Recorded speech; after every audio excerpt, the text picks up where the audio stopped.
Coffee is a big part of my day. Not only does it help me get through the morning, but I just really love the taste of good quality beans. Trade is a subscription service that brings great coffee from indie roasters all over the country right to your door. Tell Trade what you typically like, whether it's espresso or single origins or even decaf, even how you like to make your coffee, and they will recommend the right beans for you. Or you can just choose from over 450 different coffees. Then you select how often you'd like the coffee delivered to you. Shipping is always free, by the way. And if you need to skip a week or so, just do that. You can do it. No charge at all. Then pick back up when you're ready to get beans delivered to your door again. Go to unitedwedrink.com/trade to get started with Trade today and start getting some of the best coffees in the country delivered to your door. That's unitedwedrink.com/trade.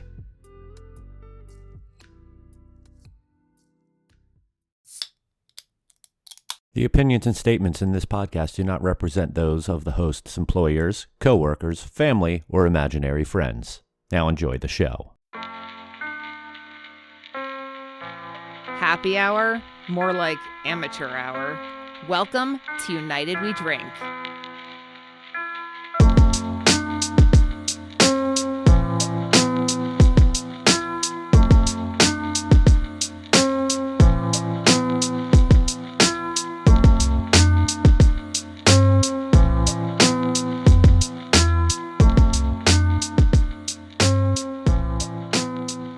Hello, everyone, and welcome back to United We Drink, right here on unitedwedrink.com, as well as Apple Podcasts, Spotify, Google Podcasts, Amazon Music, wherever fine podcasts are found.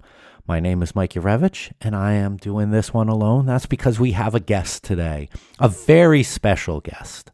For those of you who have been longtime listeners to this show, you know a little less than a year ago, our co-host Joel decided to step away from the show to concentrate a little more on his professional life, his family life, his mental health, and we decided we should catch up with Joel, and especially if he wants to, and he decided he wanted to. So we asked Joel to come back and have a little chat with us, tell us about what life has been like since leaving the show. He's left the beer industry. We get into a lot: movies, television, beer, and a lot of other fun stuff. So I'm not going to waste too much time here. We are really thrilled, and we hope that you enjoy listening to our conversation with our good friend, Joel Kodner.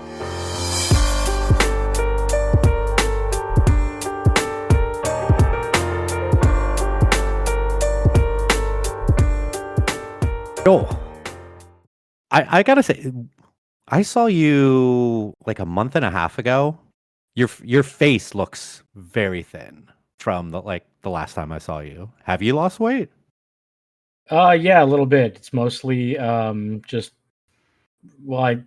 gone from stress eating to stress not eating. As one does.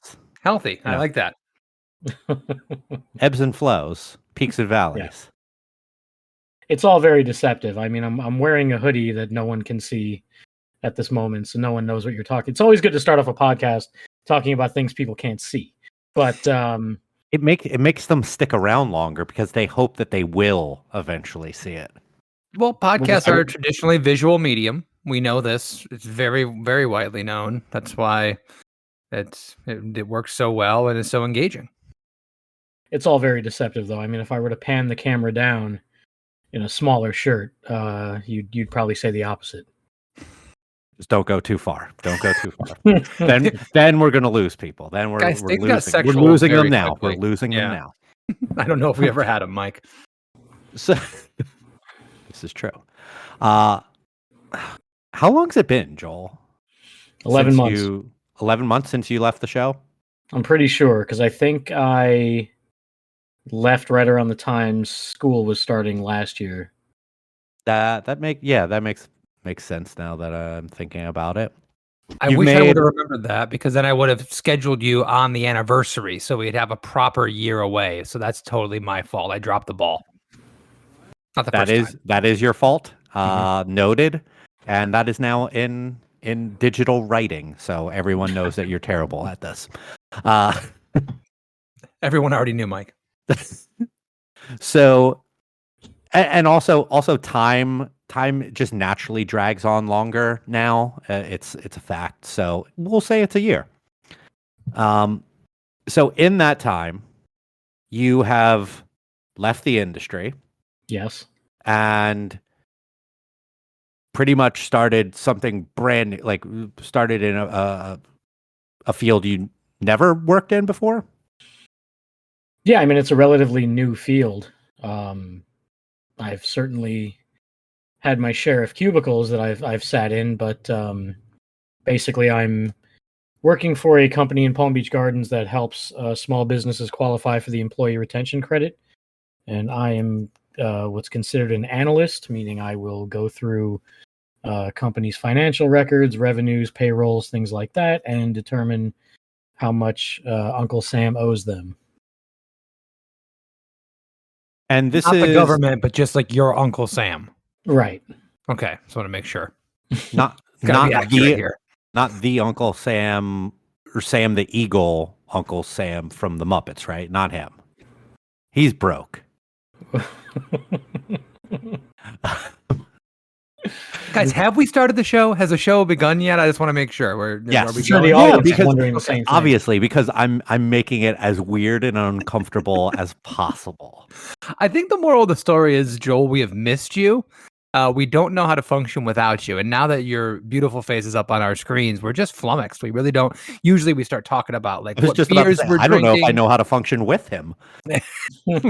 We start talking about beers we're drinking. They're getting all this stuff. And now we're just awkward. I feel like you're an attractive young lady that I'm trying to ask out on a date, and I just don't know how to start this conversation. Well, it's going to take a lot more than some fancy podcasting, Kevin. I'll work at it, Joel. I'll work at it. Joel might need a few more of those what looks like water and ice in a beer glass. Yes, this is my Libby, I guess, pub glass full of ice water. That's what I'm drinking tonight, since no one's asking me. I just did. What are you drinking, Mike? I have a Voodoo Ranger Fruit Force IPA. I've talked about that on this show before, and I'm a big fan of it. And I feel like hitting a 9.5% beer for today's podcast. Is it 9.5? Yeah. Jeez. And then I have a little bit of cognac for when that runs out, because I'm feeling weird. Joel's How here. sophisticated. Yeah. Do you have your Voodoo Ranger Funko? Where is? Yeah. It's official, Kevin. I'm a Voodoo Ranger fan. Yeah, I mean, listen, I won't hold that against you. I'm also drinking a New Belgium beer. I'm drinking the Mountain Time Premium Lager. Man, do I fucking love this beer. This beer is so goddamn good. It is such a smooth. It's everything I want in a lager. Perfectly balanced. I mean, just perfection. What a great name. You would think that was taken already. Yeah, like it's such a simple name that it kind of wasn't. My brother-in-law drank half of mine yesterday for 4th of July. So he's a fan.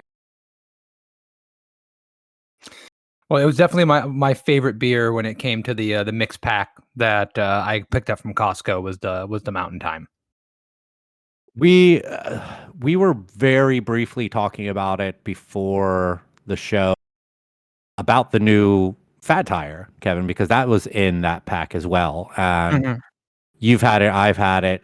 Then we got into talking about pools, I think. But what do you think of it? Or what do you think of it as a beer, and then what do you think of it in comparison to the old recipe? So as a beer, it's a great beer. I mean, I think it's a really like everything New Belgium does, they hit what they're trying to do. Even though I don't care for the beer you're drinking, the Fruit Force. I don't understand how that has the letters IPA anywhere near it. I'm fairly confident that if that is an IPA, I can give you a glass of eggnog and say, here's my IPA. And you could go, yeah, sure, it's an IPA. And then Joel could come to the brewery. I say, Joel, I want you to come by the brewery and try my new IPA. And Joel goes, but Kevin, that's a wood etching of Danny DeVito covered in peanut butter. And I go, yeah, IPA. It's an IPA now. That's what we call IPAs. But they did make a beer that tastes exactly like Hawaiian Punch. So they did what they wanted to do. I think with Fat Tire, they wanted to make a clean, drinkable, Belgian-ish inspired beer, I guess, if that's what they were going for. But, a little bit of malt flavor, very smooth, well-balanced, and they made a great beer out of it. I still don't understand how that's Fat Tire. I still don't understand how you change a concept of beer completely and keep that same name. I was at a bar a couple months ago with somebody who ordered a Fat Tire on draft, a Tap 42 in Boca. And when the beer came, they said, no, I ordered a Fat Tire. And they said, no, this is Fat Tire. And he goes, this isn't Fat Tire. And I heard on the other side of the table, there was like 10 of us. And I go, oh. And I'm like, Eric, that's Fat Tire now. They've changed it. He goes, what do you mean they changed it? It's a completely different beer. I'm like, yeah. He's like, why didn't they change? Why didn't they use a different name? What? I said, I don't know, man. I don't get that. But if you're talking about, is it good? It's absolutely good. Is it better than the original? I think you were saying that you thought it was better than the original. It's hard to compare because they're really comparing apples and oranges. I have a place in my heart for a Belgian amber ale, and that's what I consider to be my favorite version of that beer. But if you gave me this new version and said, hey, this is just a standalone beer, I'd be very impressed with it. I could be wrong, but I feel like there was a big advertising push to say, hey, it's new and different. And then I just never saw anything again. Because I remember going, holy shit, new Belgium commercial on TV? I had never seen one before. And now I don't see any. And I remember seeing the 6-pack at Publix. And I was like, fuck, I really want to try that, but I'm just not drinking enough these days to buy a whole pack of something. And I just remember yeah, it looks like the new version, but there was really nothing new and improved. There was nothing like that, to really stand out on the shelf. So you still haven't tried it, Joel? No. It's good beer. Obviously, sure you asked me the question. I mean, what were your thoughts? Well, I want to say I don't remember. I'm not going to look at the text right now, but I don't remember if I said that I think that it's a better beer, but I like it more for sure than the previous one. It was a Belgian amber ale, for all intents and purposes, whatever that means. And I remember reading about how they're keeping some of the characteristics of it, the toastiness and blah blah blah blah blah. I mean, I think that it just tastes like a blonde ale, a really well made, crisp, clean blonde ale. I don't get any slight characteristic of Belgian in there at all. But I just think that it's a really well-made beer that is more drinkable and enjoyable to me than the old Fat Tire was. So just so you know, this is your text message to me last night. I really like it way better than the old recipe. Okay, then that's what I said. But this is the kind of journalistic integrity we strive for on the United We Drink podcast. Also, I think that the packaging is beautiful. I love the really simple, kind of old school looking design to it. Very minimalist. I love the gold top to the can that gives it a little more of that retro flair with that white can. And I get what Joel's saying about it not saying new and improved or something like that, because there are going to be people who are very confused. I mean, I got a response on Twitter, when I posted about this, from someone who I would think is pretty well, knowledgeable about what's going in the beer game, and was like, is this a new can or a new recipe altogether? And I'm like, both. So it could be very confusing to a lot of people, where the Sam Adams has put that what's remixed or remastered. Remastered. Yeah. on Boston Lager, and we talked about that on a previous episode, and we just do not like the new version of that beer. But the one thing about Boston Lager is that it is closer to what Boston Lager was than Fat Tire is to what it was. It's a similar color. It's still a lager. They've dumbed down the hops. They've dumbed down the malt bill, but it's closer to what it was before, and it's really explicit of what they're doing. That was always my issue with that. And I know, I mean, Mike, I understand you love New Belgium. I love New Belgium. I mean, we have a deep respect for the beers that they make, what they've been meant for the industry, what they do as far as like their conservation efforts and things of that nature. But I do look at this and go, if this was a brewery that we didn't respect as much as New Belgium, if this was Founders that was doing something and changing a beer completely and changing the style but still keeping the same name, if this was if this was an idea that came out of Due South, like, Cat 3 is not selling anymore, so we're going to make it a lager and we're not going to make it hoppy at all. We'd all go, you're going to do what now? You can't do that. That's ridiculous. But we give a little more latitude to, places that have earned the respect that they have in the industry, but it still does seem like kind of an odd choice still for me.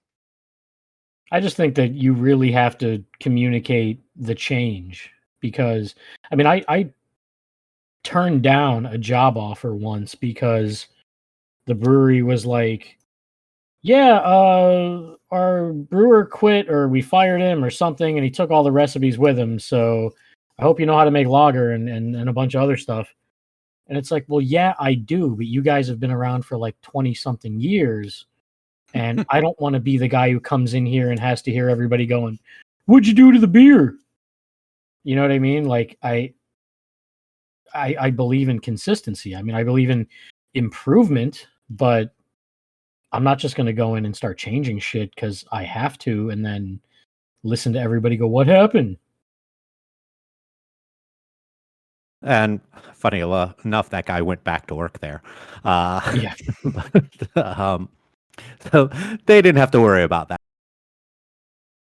Completely get it. And I think, Kevin, you're probably dead right about having that soft spot and giving a little bit more leniency to New Belgium than I probably would to some other brewery. Like if Sierra Nevada, I just like how God Kevin implied forbid, that Cat 3 was ever selling. That was the biggest lie of the whole show. Sorry, guys. I'll be quiet. If Sierra Nevada were to change pale ale that drastically and not put something out there about it, I would probably raise a stink about that. And I love Sierra Nevada, but yeah, there's probably some hypocrisy in me on this.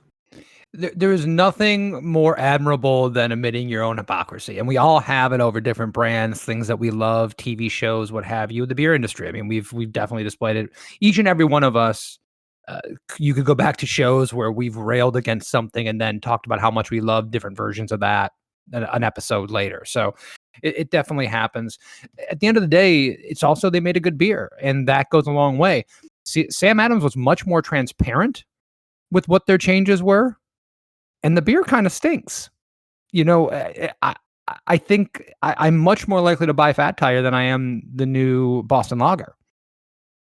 And they kind of did things a little bit more transparent, but they didn't make as good a beer. At the end of the day, 3, 4, 5 years from now, what are we going to remember? The fact that Fat Tire used to be a Belgian amber ale and it's not, or this is a good beer and we're enjoying it. I think the transition time for people like us in the know and for people that were big fans that were very removed from the beer industry, that never would have seen a commercial, that weren't on Brewbound and saw any of this, like my friend that I mentioned, they're going to be a little bit upset, and they might not stick with the brand. But that attrition, they'll have some added new eyes and new people finding the brand because it's a blonde ale, because it's lighter, because it's more drinkable, and ultimately they may be more successful. Yeah. Do you feel like being in the know takes away from the enjoyment sometimes?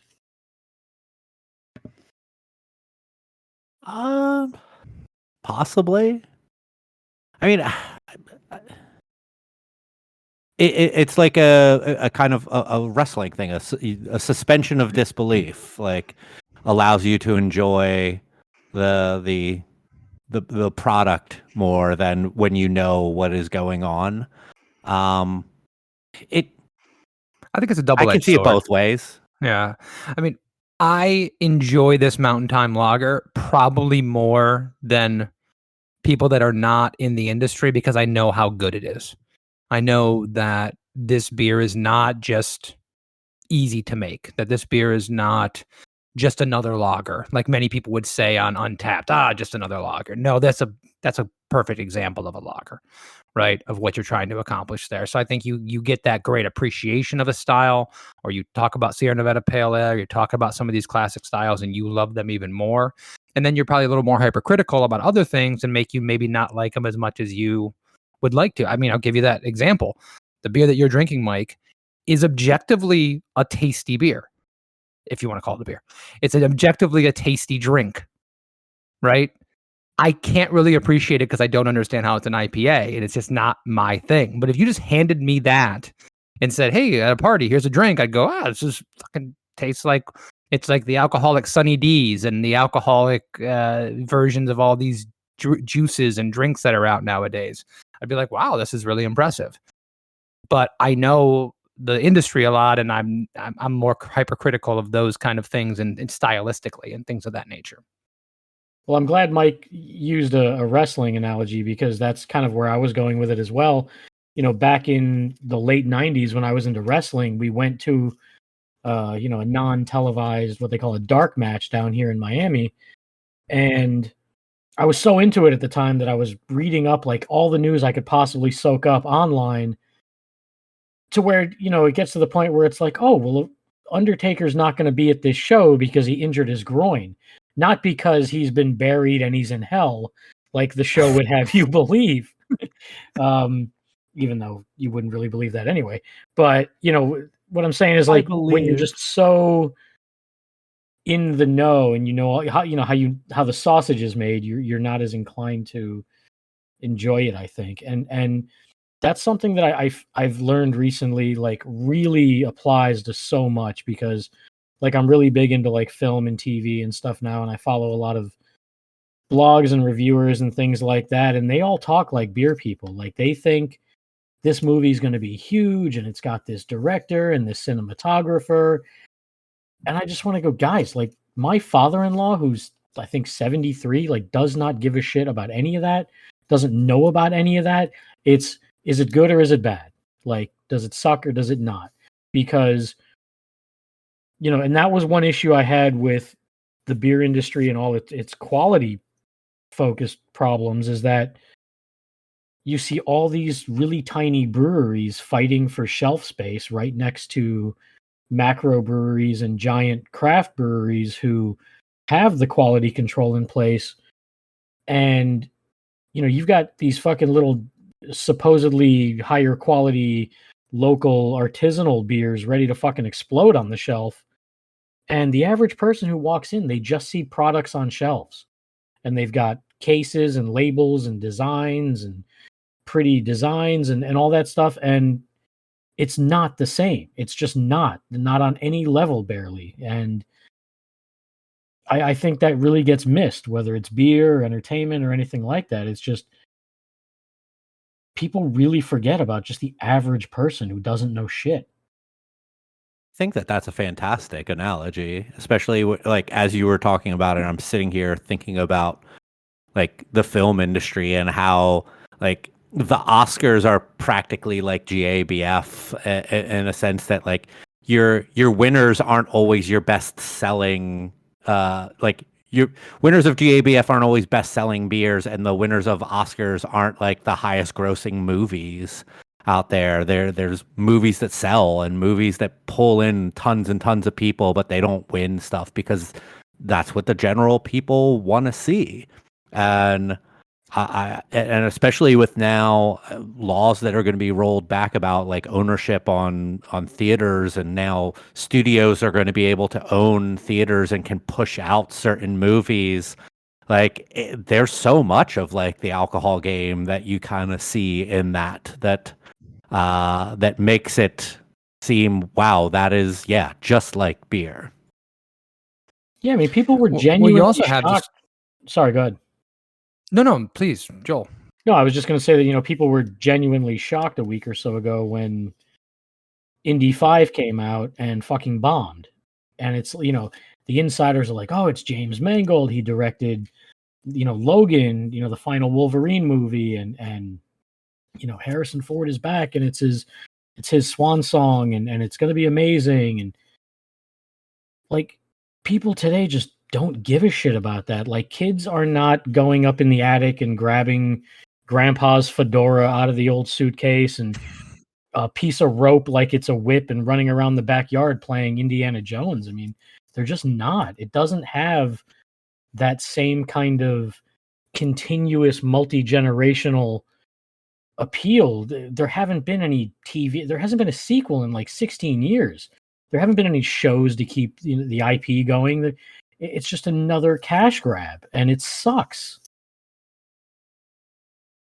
Well, I was going to say about it, about the beer industry as opposed to, and there's a lot of parallels you can run to anything, and also just talking about how you get too far into anything. If you get into car culture, if you get into artisanal coffees, whatever, you will find communities of people talking about things just like we talk about craft beer, right?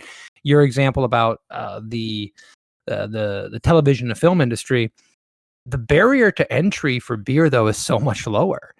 You are not going to have a movie out of the theater, or even really practically a movie on Netflix or one of these streaming services that is a super low budget, terribly filmed indie flick that's going to be like just right next to Indiana Jones or Transformers or a Marvel franchise.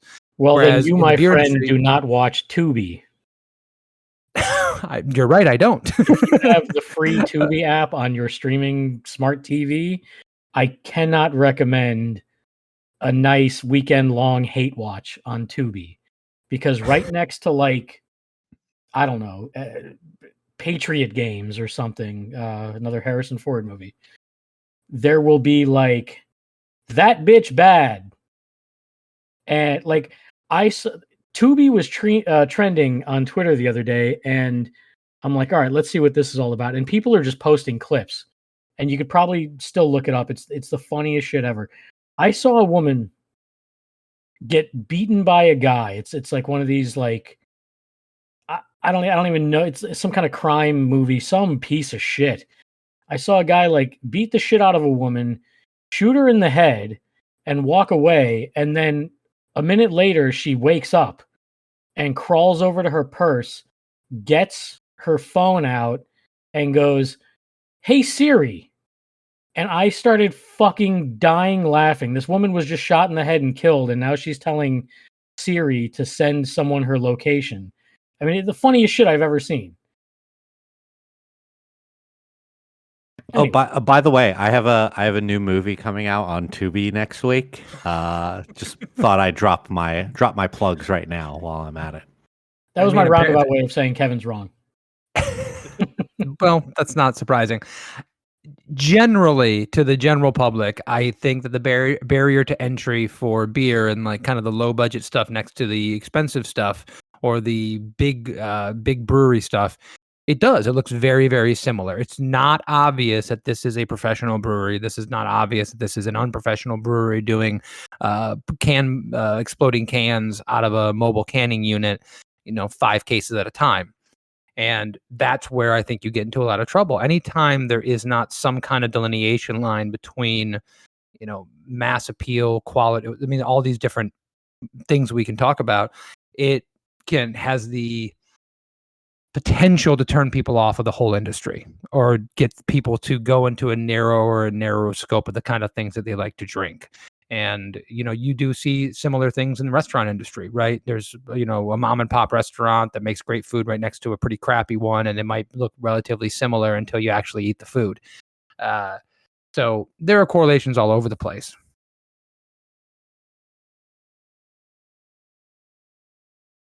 Yeah. Perfect. We had our mandatory lull in conversation and just a very awkward pause. We're hitting all of our our stuff here. Glad to see You nothing's would think changed. that we are not. Yeah, we're. You would think that we're not friends and we don't actually enjoy each other's conversation. But apparently, we just we put it on a podcast, and all of a sudden, we have actually nothing interesting to say. To bring Joel? it back to bring it back to wrestling, we got our shit in. So, Joel, Yes. what has life been like since the industry? Shit.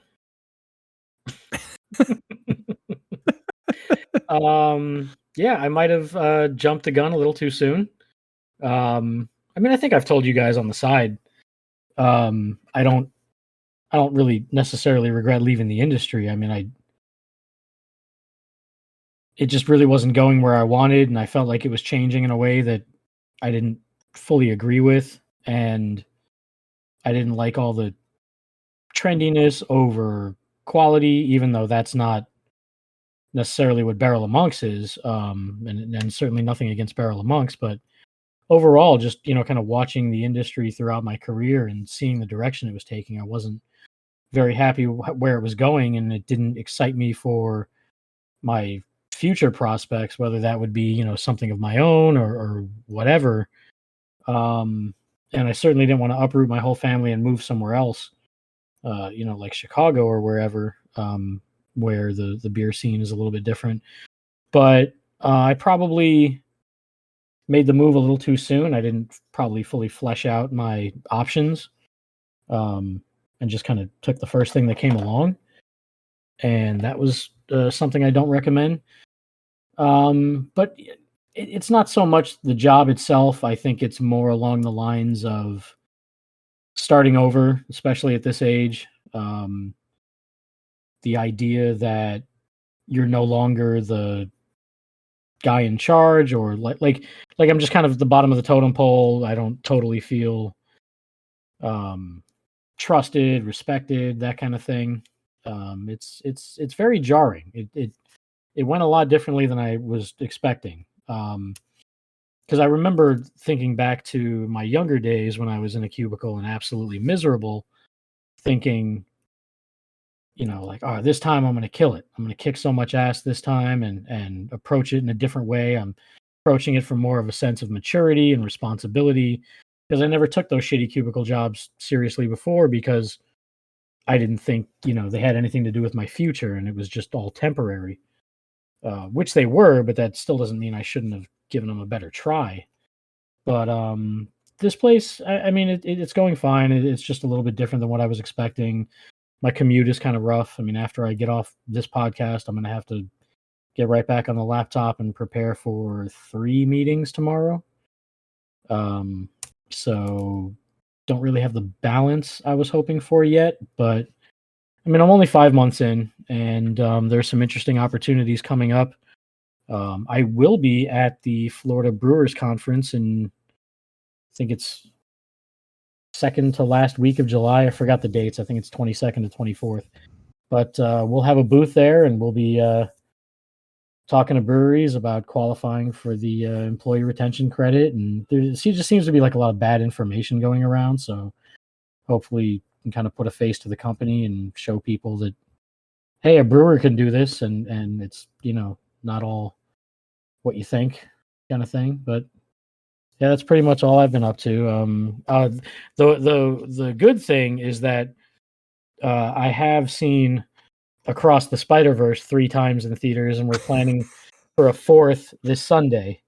So that's pretty much the best thing I got going on now. Will you see this more times than the Batman? I have already. I don't think I saw the Batman 3 times in theaters. I think it was only 2. I could be wrong. I did watch it a million times on video once it hit streaming.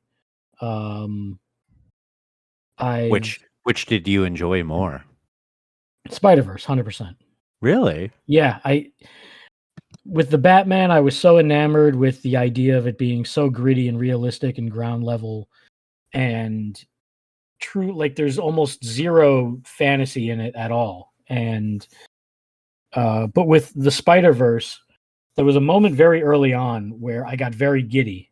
The first time I watched it, I had this huge fucking smile on my face, and I'm like, "Oh my god, this is one of those moments where I'm enjoying the shit out of something." Like I was mindful of the idea that, oh, this is the first time I'm seeing it. Because how many times do you see something amazing and you're like, God, I wish I could watch that for the first time again? And I was like mindful of it, like, oh my god, this is it. Like I got to just soak it all up. And like artistically, visually, sound wise, like it's just completely different than anything I've ever seen.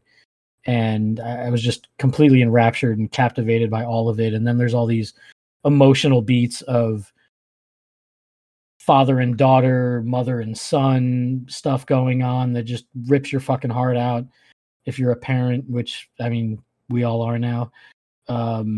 Yeah, it's just I can't get enough of it. I'm totally obsessed with it. I can't stop listening to the soundtrack. And my kids are asking to go back. It's not just me being the crazy kid like dad going, "Can we go see it again?" Like, no, they want to see it. Yeah, it sounds amazing. Yeah, I really enjoyed the first one. I thought that it was so unique at its time and just visually incredible. The sound was great. The music was great. I can't wait till this comes out on a streaming service to watch. Yeah, I mean this shit's all over the first one, and I mean that in the best possible way. To, that scene in the first one, that "What's Up Danger" scene, where Miles, spoiler alert, where Miles, kind of jumps off the edge of the skyscraper, and the sticky fingers rip those shards of glass, like those little details. I love that so much. How the whole movie he's having trouble sticking to things, and then when he finally leaps off the building, his hand like rips pieces of glass off with him, and he's falling, but the camera flips and it looks like he's rising, and it's in slow motion. And I remember this so vividly. I wanted to I didn't want to ruin the moment by like speaking, but like everything inside me wanted to just call out, "This is fucking amazing," because that moment was just so visually cool. And there are like 1,000 moments like that in this new one. I mean, the stuff they do with, like, this is a multiverse movie, but it doesn't feel like multiverse is the gimmick. Like, worlds are painted differently and they look differently, but it's not about that. It's not about like, oh, we're in the universe now where pizza is in the shape of balls or food is free. Like, in Gwen Stacy's world, everything is very like watercolor painted, and it's fucking beautiful because the scenery changes as the emotion changes. And like, I don't want to give away too much of it, but it grabbed me early on and never let go. I'm obsessed with it. So I have not seen the original. I've seen neither of these movies. So I am. When you said, Joel, saying, "Oh, you have to watch this, you have to see it in the theater," I was like, "There's no way," because I would want to watch the original, and I just never get a chance to get to theaters in general these days. But I am looking forward to watching it. When you were describing this about like the visual aspects, I am not a person who understands cinematography. I love watching films, but when I watch a breakdown of the, like, notice how the camera pans in at this time and it accentuates the loneliness of the character. I'm like, oh shit, I did feel that, but I didn't notice it. Yeah. And there's been a very few times in my life where I've watched something and just been visually stunned by it. The only one I can say, that one that comes top of head, is BoJack Horseman. There was an episode where BoJack is basically like dying, and this whole like scene is playing out in his mind, and it's like it's a visual personification of death. And I remember watching and having a similar thought to what you talked about. Like, this is fucking amazing. Like, I'm seeing something represented in screen that I've never seen before. Yeah. There was another episode there where his mother, Beatrice, was suffering from like Alzheimer's, and every character had like scribbles over their face because she couldn't remember what they looked like. And things were jump cutting for this to that. And you would imagine like how that would be visualized for someone actually going through that. And when you have that, especially when you're like such a neophyte like I am when it comes to visual stimuli, and you recognize it, that's a powerful moment. That's Oh, yeah. really, really amazing when you're just like, oh shit, I get it. Like, this is fucking beautiful.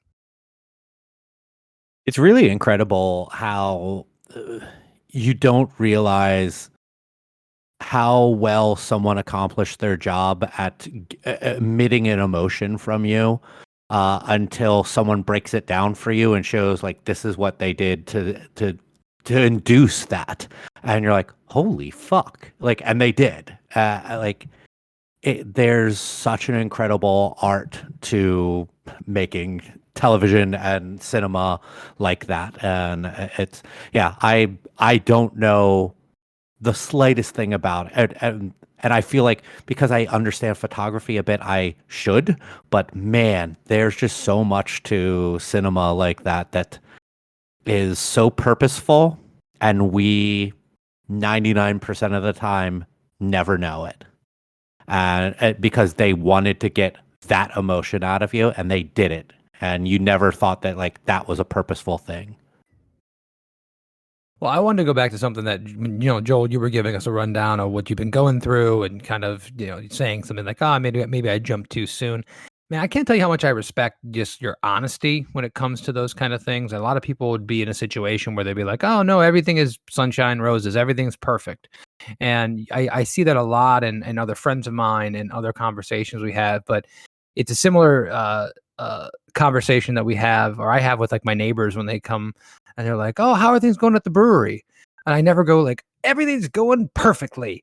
The beer's all selling and everyone's happy and man, is this the greatest thing in the history of mankind?" Like being honest with your situation and being forthcoming. Not only is that always you want to hear that about your friends, you want to hear what they're actually experiencing, not what you think they want to hear or what have you. But it's also like a realistic like boundary setting about what actually goes on in life, because when we represent ourselves like Facebook and Instagram, where everything's like every meal is fucking, at a 5-star restaurant and every single night is fun with thousands of friends hanging out. Like it's a false reality that people have to hold themselves up to. And being honest about your situation, we should all do that more often, and we should all make sure we're talking to people about that, and for our own mental health and for other people's. Just want to I make sure I mention appreciate that that. I 'cause I mean, respect that. no, thank you. I mean, I honestly, I don't try to. It's not like if you go, "How are you?" and I go, "Oh, everything sucks," like as if like that's my shtick or like that I want to start complaining or anything. It's just I just can't fake it. I don't have the energy. I feel like it's just another lie I have to keep up with, and that's just adding to stress. Um, I mean, I bumped into a friend slash former coworker's wife in Publix today, and I was even like, I wasn't as honest as I was here, but I was just like, yeah, it's going that kind of thing. Like, I didn't make it like it was all sunshine and roses, as you say, because I'm just not good at faking it. I feel worse about myself when I'm not being genuine, and I don't want to be the guy who's always full of bad news and everything, and I'm not one of those like keeping it real jerk offs. Um, I just I don't know. I don't see the point in the bullshit banter. So I do have a question. I know we talked about, you know, you had mentioned earlier on that you're not doing a lot of drinking these days. When you mentioned seeing the fat tire and not picking it up, you can't really justify bringing that in. Have you been following anything in the craft beer industry? Have you been drinking at all? I did want to mention that I saw that you stopped by Barrel of Monks and had a neon skyline with Ralph. There was a picture that he put up, which I know Ralph really, really appreciated. And I think that beer is amazing, and I'm so proud of him for putting that beer together. So I know you've done a few things here or there, but any thoughts, any experiences, or are you kind of just like, it's kind of not what I do anymore? It's a little bit of both. I have found myself to be slowly weaning myself off of beer content because for the past decade, it's pretty much been the bulk of everything I follow and everyone I follow. I don't see myself unfollowing or muting like a great deal of people because I've made so many awesome friends and connections and everything, and I do find a lot of beer people still really interesting and entertaining and even inspiring. But I'll be on Instagram and I'll be like, why am I following a fucking brew pub in Canada? And I'll unfollow. I'm just like I said, trying to wean myself off of a little bit, just so it's not everything I see every time I go online. And I am catching news here and there about, like Funky Buddha buying the brewery back, that kind of stuff. So I know that's probably a little easier news to get considering it's local, but I'm kind of 1 foot in, 1 foot out right now. I mean, I still actively work in the industry, and I'm trying to wean myself off of stuff like that. Like Kevin, it's great for Kevin because Kevin doesn't get involved in any of this shit sometimes, or most of the time. I remember a couple of weeks ago there was this whole fucking argument over terroir and fucking beer, and I saw none of that because I unfollow and mute the right people, so I never got to fucking see any of that shit blowing up in my timeline and felt great about it. Yeah, I saw a little of that and immediately just disengaged. I didn't care. It just looked like everyone got bored and needed another pissing contest. That's all beer Twitter really ever is. um, is I mean, you and I still talk about beer here and there, and we talk a little bit with Tim about it. Is there anything that you do miss about it? I don't know. I think because of the weird situation I'm in with this new job, that there's a little bit of almost, I guess the word would be like acceptance that I'm missing. I kind of mentioned this before. I just feel like I definitely dealt with a lot of imposter syndrome over the years, especially when I was having some pretty good successes here and there. But at the same time, like there was always a part of me that just felt like this really isn't where I belong. But at the same time, I did feel very accepted in a lot of ways.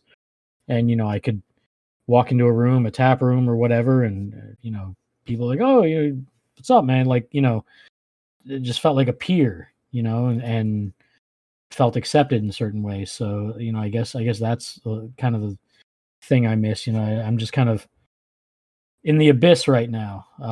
Not really sure what's next, where I'm going, what I'm doing, kind of thing. But I miss that camaraderie and stuff like that. I kind of miss knowing what I'm doing. And I always used to say on this podcast, there's no level 100 brewer. But I felt like I had a decent handle on things and obviously could always learn more, but I was never panicking like I do now sometimes. Has there been a really crazy learning curve? A little bit. My Or it's just been fast and loose stuff being thrown at you? Yeah, a little bit of that. And then it gets overwhelming at times. Like I've taken on a major project that some people either started and didn't finish or just didn't care to start because it's very complicated. So I kind of had it all thrown in my lap and it's a little bit overwhelming. But it's just different. And look, you got to kind of fuck, I don't even know what the term is here, but take it with a grain of salt.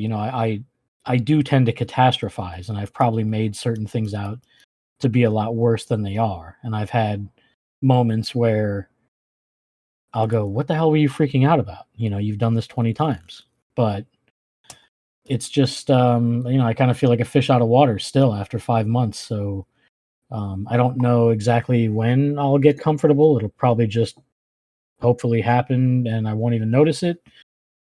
But it's just a jarring change. That's all.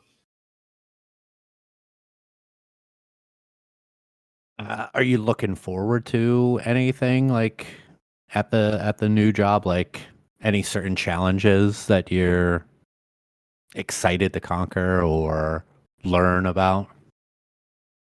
Well, I was recently told that this project I'm working on could become something bigger, so I kind of wish I had known that going in, and I wouldn't have freaked out as much. But it's got some potential, and I think I'm looking forward to seeing some familiar faces at the Brewers Conference, and hoping to educate some people on what we do and how we can help them. Because try to get a few breweries in the loop, and they kind of make it like part of the way, and then they freak out and they panic and they either ghost you, or they're like, everyone says, I shouldn't risk it. I shouldn't mess with the IRS. And it's like, you're applying for a fucking refund that you are owed based on, the CARES Act. Like, it's written law. It's not a scam. Now, there are certainly shady companies out there, and having the word Florida in our address doesn't help. But, just like with brewing, there is just a lot of bad information that goes around, whether it's process, technique, all that kind of stuff. And brewers share bad information as much as they share good information. So I've had brewery owners and brewers tell me, like, oh, I can't get it because I've gotten PPP, which is not true. Stuff like that. So, I'm looking forward to, like I said, seeing some familiar faces and telling people a little bit about what we do. And, if you don't go with us, you can certainly have your accountant do it, and, just kind of use us as a second opinion to see what you might qualify for. But, it could be interesting. It's a good opportunity to hopefully help some breweries who are struggling, and educate them in the process. It's so funny hearing you say like breweries saying I don't want to risk it with the IR. Like that just is almost an admission of guilt of something. Like I'm cooking the book somewhere, and I don't wanna risk it being found out. Like or I'm this person's employee status is a weird questionable area. Like but it just sounds so much like small breweries at the Yeah, same time. but yeah, I mean the important aspect of that, Mike and Joel, is that we know the people that own small breweries. How many of them are financial wizards? How many of them have experience really doing books before they started doing their own books for a brewery? This kind of stuff can be scary to them. I mean, my partner Bill, who has been a successful business person for a long time, who is financially independent. He's terrified of the IRS, just in general, because he's seen things They have happen with guns now, you partners. know. That's probably why. But just trying to be as buttoned up as possible, because you don't want to do something wrong and get in trouble down the line that's going to have long-reaching repercussions. It's really, really easy to feel that way. And also, it's just overwhelming. I mean, Joel, you and we talked about your company and what they could possibly do for us, and we decided that we had already gotten whatever monies that we were owed Yeah. with someone else that had done this for us and previously. But I'm still getting phone calls for similar businesses, similar transactions they're looking for weekly. Yeah. And whenever I say, listen, we've had people look at this number and they say that we've gotten the maximum refund that we possibly can, they just try to keep you on the line and just keep kind of pushing for more and more stuff. To your credit, your company didn't do that. They said, listen, this is the information you sent us, and this is what you should be you qualified for, and it looks like you got it. So there are a lot of bad actors out there, and maybe not even bad actors, but a lot of people that are very pushy. And as someone that owns and operates a brewery, I get phone calls from people all the time saying they're going to, increase my social media following, and they're going to do this, that, and the other. I know it's bullshit. So your bullshit detector goes off when someone calls you up. I think you being able to put a face to the business and be there and be part of a brewers conference really is something that's important, because it doesn't just seem like you're a fly by night person that's going to take money and run off to the hills. Right. And one point that people do make, which is very valid, is that what happens to the company when this credit expires? Like, are you just going to fold overnight and go away? And that's a very valid concern, but it's actually not the case because we have to offer 10-year audit support, meaning for whatever reason, let's say 5 years from now, long after this thing is expired, the IRS says, hey, what about that refund we gave you a while back? We have the documentation and everything to support it, and we will continue to provide that. Our owner and president is a local businessman who's not going anywhere. He owns other businesses in the area, including restaurants. And well after, the IRS takes so long to process these things that, from the day it expires, we're still going to have at least 6 months to a year of just continual back and forth with them and paperwork and all that kind of stuff. So still going to be around, at least doing this actively for a few more years. And that's why, we're encouraging everyone to get in now in case, let's say the administration changes in the meantime and someone comes in and wants to kill off this program, that could very well happen. Could be a very fluid situation. Joel, what else is going on with your life besides new scenery with your work gig, really being obsessed by the Spider-Verse, and what else is making Joel smile these days? Wow. The hard-hitting questions, Joel. I know you weren't expecting that one. No, I'll tell you what. The Bear season 2 is one of the most unbelievable pieces of television ever created. Just like Spider-Verse, I can't believe they topped the first one. I could spend hours and hours going off about this show as well. That was going to be my last call. Yeah, I mean, feel free. I'll enjoy the shit out of it. I have been. Well, shit. I mean, I was probably going to save this for my last call, but one thing that I've been smiling about is I started going to this weekly men's group. It's like a group therapy kind of thing. It's no more than 6 to 8 guys a week in one room. Kevin, thanks to your wife for recommending this guy who I just happened to randomly find on Instagram. But it's a local group, and it's all about just guys kind of airing out their problems and supporting each other and everything. I really didn't know what to expect. I went in there. I don't know if you guys remember the movie The Dream Team with Michael Keaton. I do. I've never seen it. It's great. Yeah, I probably shouldn't have used this as the example in my mind when I first thought about it, because I should have reminded myself that movie is like an actual psychiatric hospital that they're in against their will. True. That's true. Whereas this is just a bunch of voluntary guys getting together and talking. But I really thought it was just going to be like a bunch of maniacs throwing chairs at the windows and yelling at each other and everything. But 2 weeks ago, there was a older guy. He's about, 60 something years old. New York attitude, New York personality, New York accent, came in there bitching at one of the other guys for cutting him off in traffic moments earlier. And I was like, oh, here we go. The maniac is here. And then as soon as the thing started, the guy just opened up and was just, I was completely just captivated. He was very open and honest and said a lot of very personal things that, a lot of men wouldn't admit in a room of other men. So, and then, I got to talking a little bit about stuff that's going on with me. And there were moments, where I admitted, here's something that, someone terrible said to me, and you see how the other guys react and they're just like, fuck, like, come on, dude, to get that kind of support in a room full of strangers is pretty new. I've gotten a lot of, because I've been telling people about it online, and I recommend going. I think it's something really healthy to do, whether it's, one-on-one therapy or group therapy, which I'm doing both.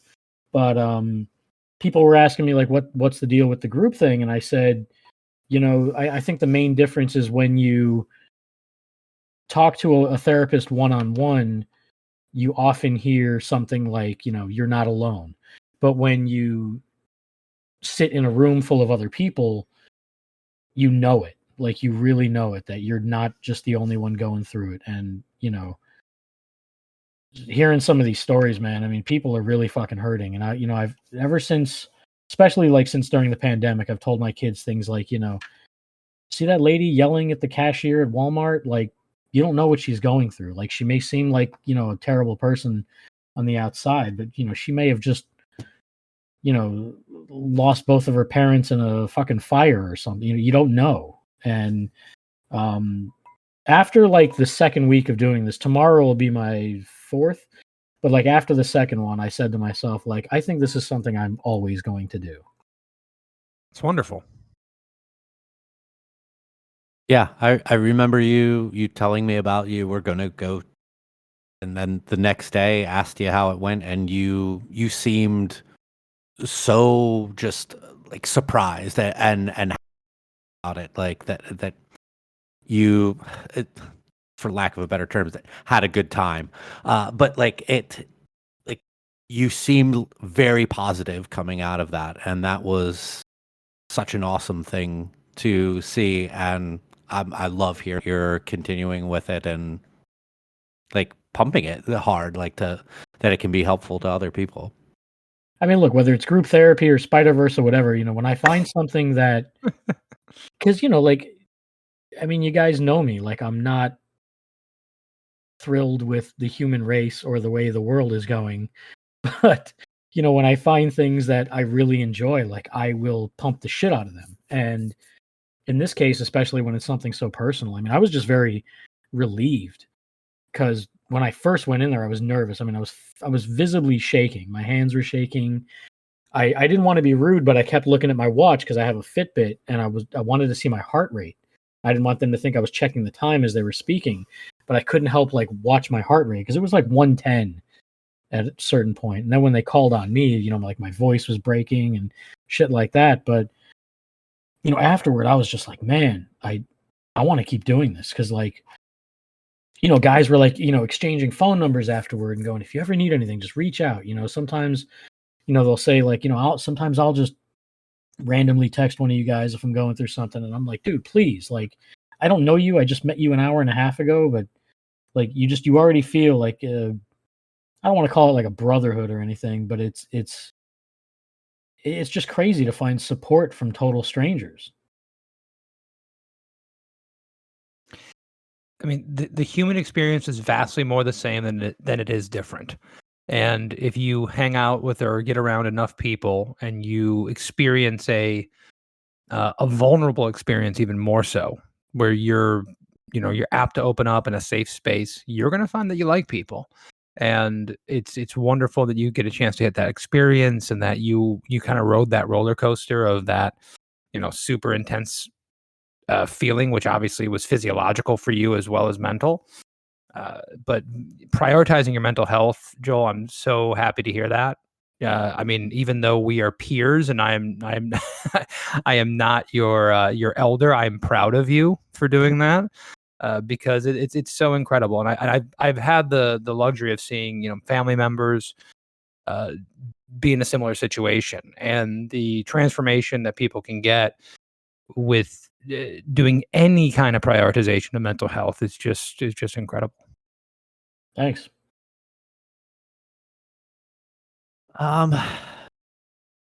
Is there anything else that you wanna go into, Joel, before we wrap Anyone you want to things tell to up? fuck off?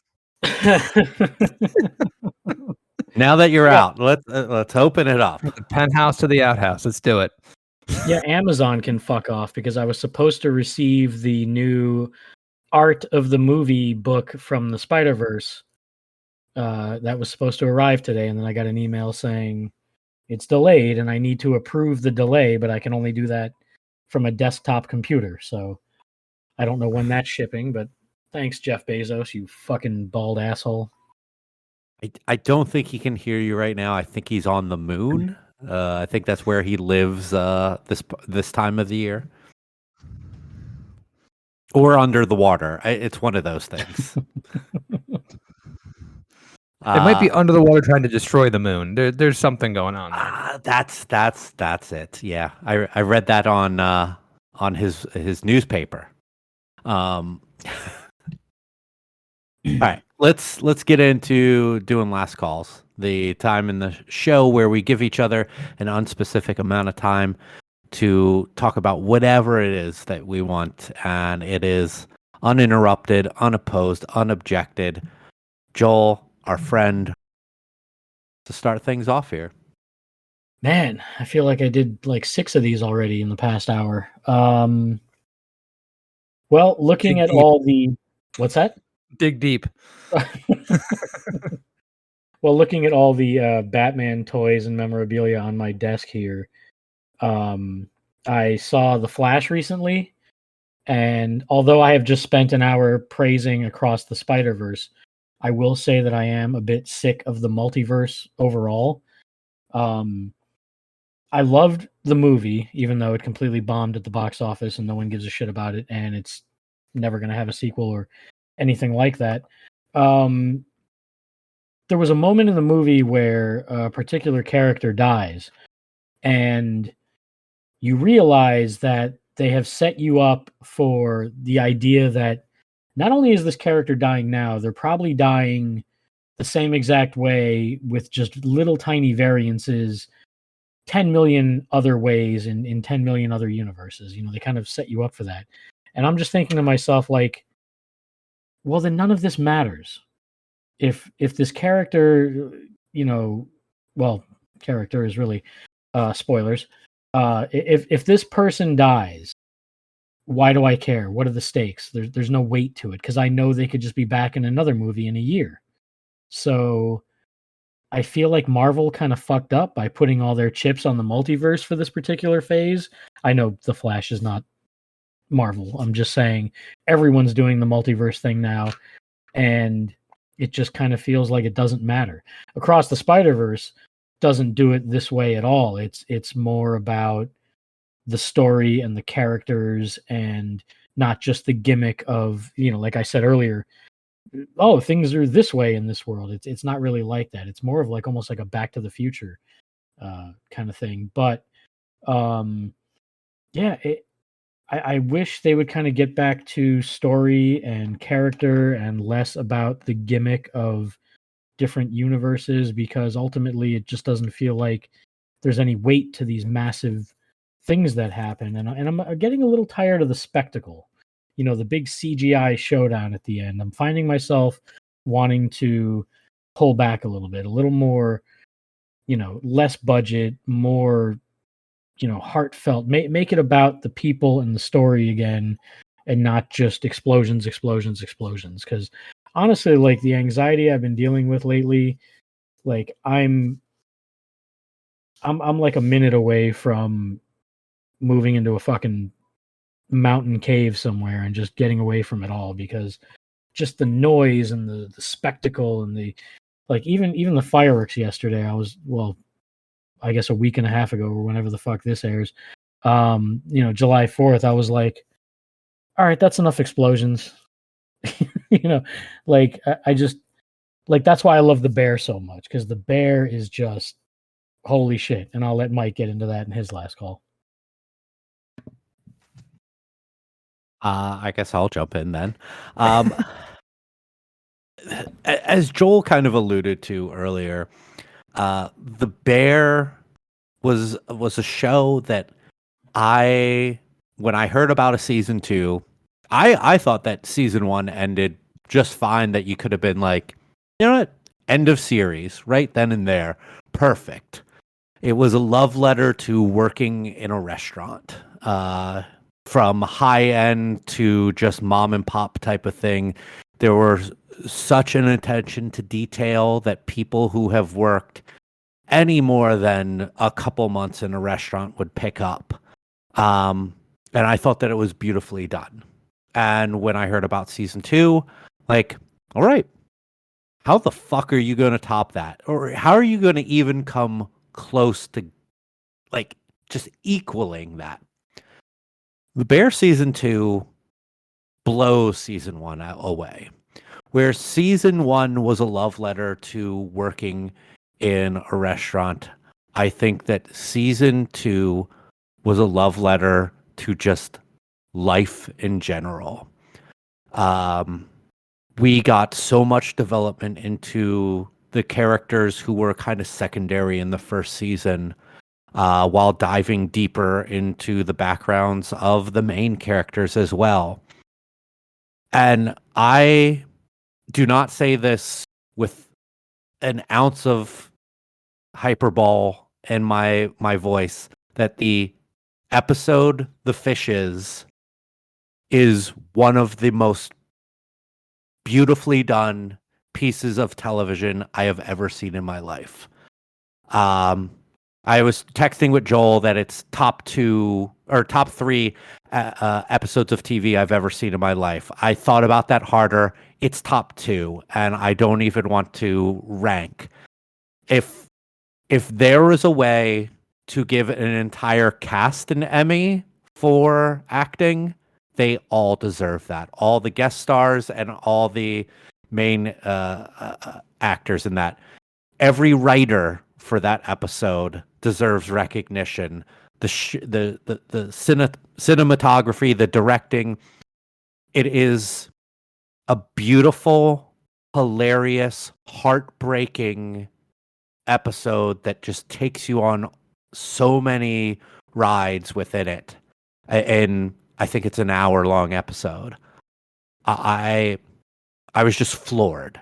The whole season in general was great.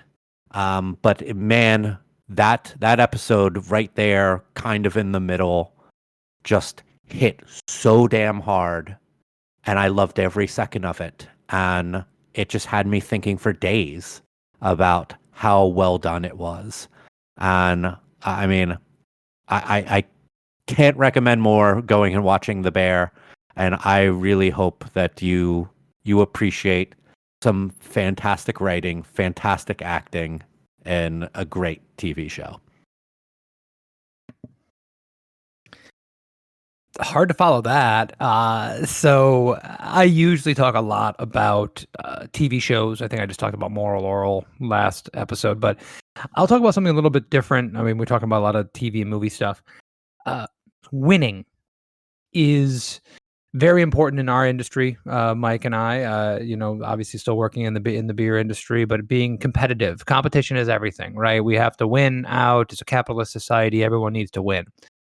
I don't think I've ever looked at winning as toxically as I have having a 5-year-old son who is devastated when he loses at a game. Whether it's his Mario Monopoly, whether it's tag, he's infatuated with baseball right now. And if I hit the ball to him and he doesn't field it perfectly, he is devastated because he didn't do it perfectly. He didn't win. He feels like he has to be perfect all the time. And the second that he's not, he says, I'm no good at this. I'm never going to be good at this.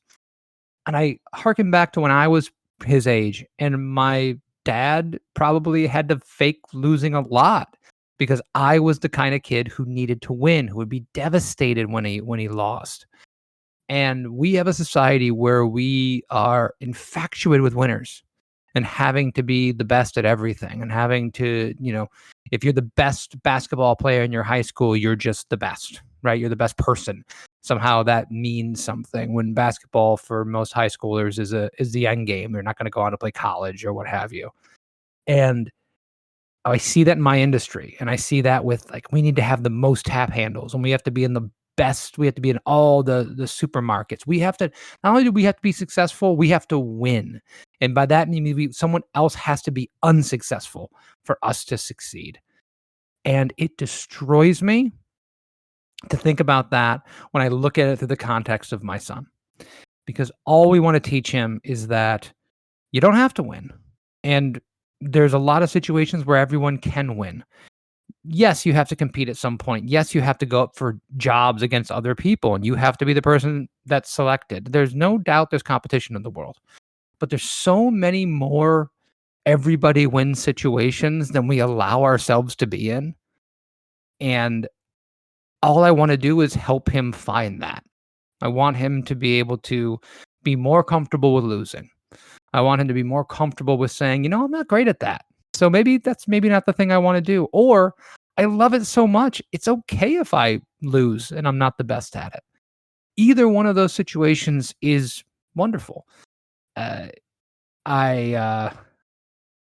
It's something that is like weighing on me a lot when I try to make him a little more comfortable and feel better about what he's going through.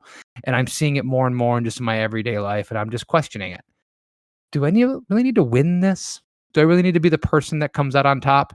Does it really matter? And more often than not, in most situations, not all, the answer is no. So I think we all should get a little bit better at losing. Brilliant. Kevin, do you want to plug anything? I'm drinking this Fat Tire. Pretty good beer. I'm gonna after all the things I've said, possibly negative, could be construed negative about New Belgium. It's a good beer. Drink it. Joel? Well, I'm still Joel Brews on Twitter because I haven't figured out a better, more accurate. Well, no, it's Joel Brewed. I was going to say, I thought you made it past tense. That's how much I'm paying attention to Twitter these days. Yeah, I'm kind of on there. I'm kind of not. Someone likened it today to shopping at like a going out of business J.C. Penney. It's just kind of empty and miserable. But I was able to get a Blue Sky invitation, and miraculously, the username Florida Man was not taken, but it is now.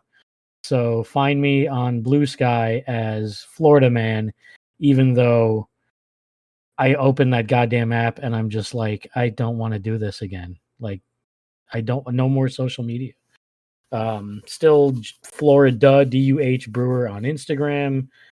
But yeah, that's where you, and find me at the Florida Brewers Conference.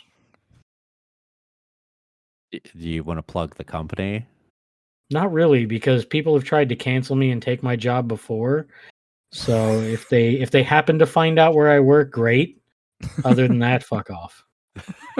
Unless you want the employee retention credit, blow me. That's the Joel we know and love. There he is.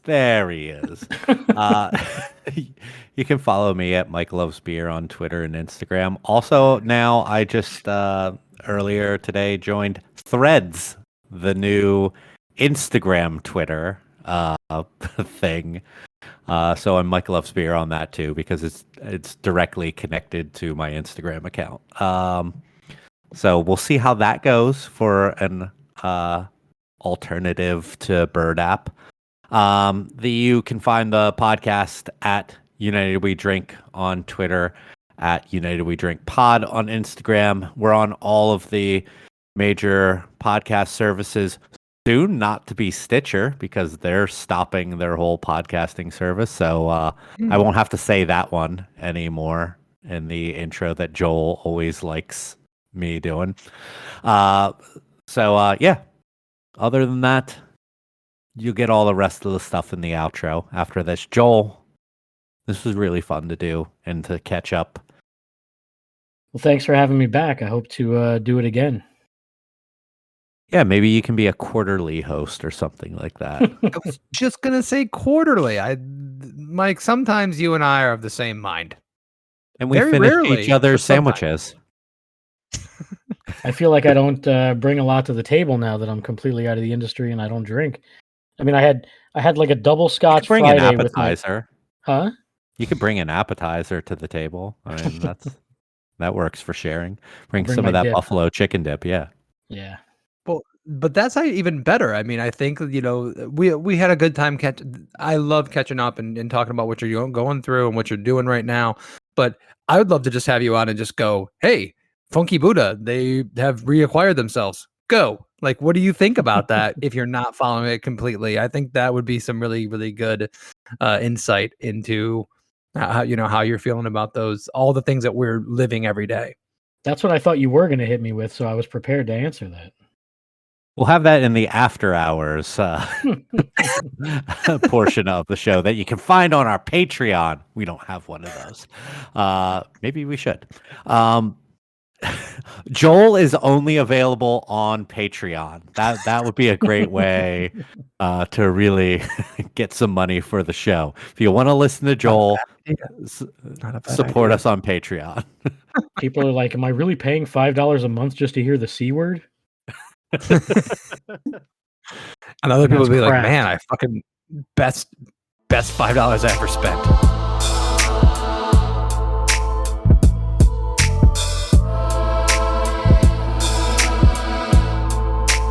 One more time, a big thanks to Joel for coming on and opening up and talking to us about what's been going on with him. It's always fun to talk to Joel. I don't get to talk to him nearly as much, at least in person, as I'd like to and used to. So anytime that we get to have like an hour or so to chat is great in my book. And I hope that he feels the same way. One more time, let's get the plugs out there for the show. You can follow us on our social media. We are at United We Drink on Twitter. We're at United We Drink Pod on Instagram and on Threads. Yep, the new Twitter clone from Meta. We're on there. So you can go over and follow us on there as well. We're on all of the major podcast streaming services, like I mentioned before, Apple Podcasts, Spotify, Google Music, Amazon. Stitcher's going away. So if you're a Stitcher podcast listener and you didn't know about that, sorry to break the news to you. But yeah, Stitcher is closing down its podcast services, I think at the end of July. But there's so many other offerings out there. People love Overcast. People love Podcast Addict. Those services were available on them as well. So if you need to find a new service, it's pretty easy to do so. You can support the show financially through any of the great brands that we love over on our website, unitedwedrink.com. Go to the Brands We Love page. And if you purchase something through those links, we get a little kickback, such as Trade Coffee, Liquid Death, Made in Cookware, all stuff that I use. I will say that and not be bullshitting you. I get a 10-day subscription from Trade Coffee and get coffee delivered to my house every 10 days from brand new roasters that I've never heard of and get to enjoy new stuff. I love the Liquid Death iced tea line. And I'm a big fan of their water as well. And Made in Cookware, I have over a dozen pieces of Made in Cookware in my house. I trust them as the brand and the company to make good, awesome stuff for your home cooking. Professionals use it, and I'm far from a professional, but I love the stuff. So go check those out. We also have our web store, unitedwedrink.com/store, where you can get shirts, buttons, stickers, patches, totes, other fun stuff over there. Other than that, we'll be back in a couple weeks with a brand new episode. Thank you, everyone, for continuing to listen and support the show. Cheers.